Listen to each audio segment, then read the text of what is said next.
وی دا اللہ دا غصی او دا نعمت دا زوال نا دا پناہی دعا. غصہ غضب یو معنی دا، یعنی سوال کول اللہ تا چی یا اللہ تمی دا خپل غضب نا وساتا او دا نعمت دا زوال. نعمت زوال ستا ہوئی دا نعمت ختمی دل، یعنی یا اللہ دا نعمتون مما ختم ہوا. حدیث عبداللہ بن عمر رضی اللہ عنہما دے، امام مسلم راوڑے دے، امام بخاری پا الادب المفرد کے راوڑے دے.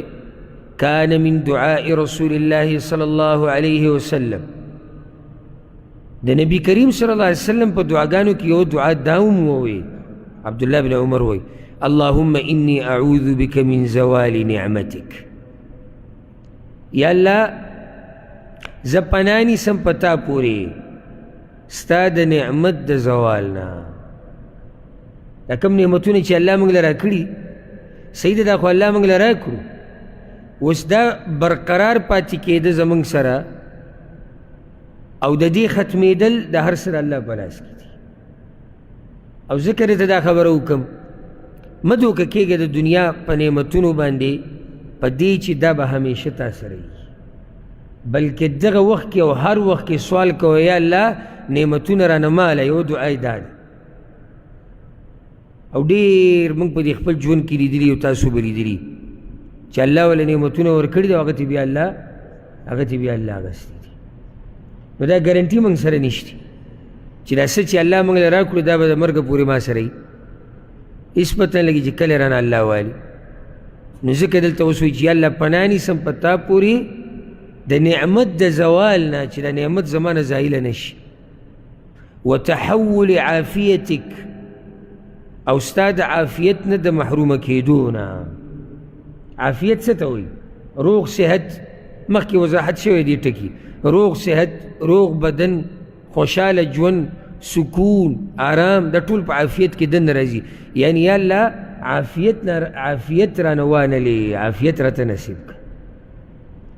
وفجاءة نقمتك او استاد ناساپی عذاب را مؤمن یریگ. او قرآن کی اللہ گورا دا پوخانی قومون ذکر کردی دی، دا غوی عذابونا پا غوی چکم حالات را گری. نو دا گینا بعد اللہ رب العزت وی آیا دوی دا اللہ دا عذاب نه یریدو چی دوی با دا ورزی پا دنیا کے مصروف و عذاب با پی راشی، یا با دوی دا شپی و دا پراتے و با دوی با عذاب راشی. یعنی مطلب دی اشارہ دیتا چی ہر وقت دا اللہ نہیں رہے گا، اللہ دا بانی دا ورزی میں عذاب راوستیشی، اللہ دا بانی دا شپی میں راوستیشی. او بید اللہ عذاب دی سی دے لکا دا غین یرولی بکار زکا چی ہر شید اللہ لخ کرد. وما یعلم جنود ربک الا ہو، لخکری دا اللہ ویسری بیزا پیجنا. یعنی وہ سڑے کور کی ناستے دے وی عذاب برازی چرتے غوٹ زلزلہ برازی سم سیلاب برازی دا ہر سب رو چت کری نا ادق کور دا چت پر رولی گو مرش. دام دا اللہ لخکر شکر. پا نمرود باندی معمولی مچ مسلط نکو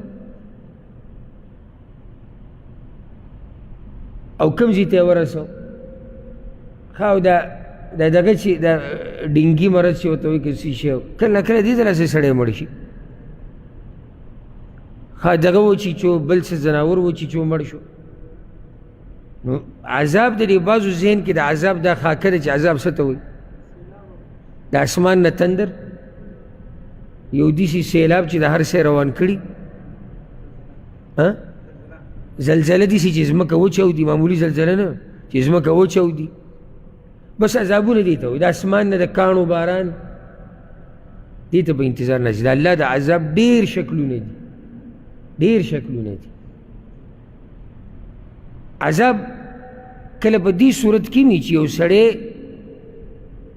دا په دیندار باندې راځي د مرتبه اوچتېدو دپاره، او کله الله بېدینه به دې کې اخته کي چې د ده نه سکون راحت دا بالکل ختم کی او په مشقتونو او تکلیفونو کې ټول عمر له واچوي. نو د عذاب یوه خاکه په ذهن کې مه جوړوئ.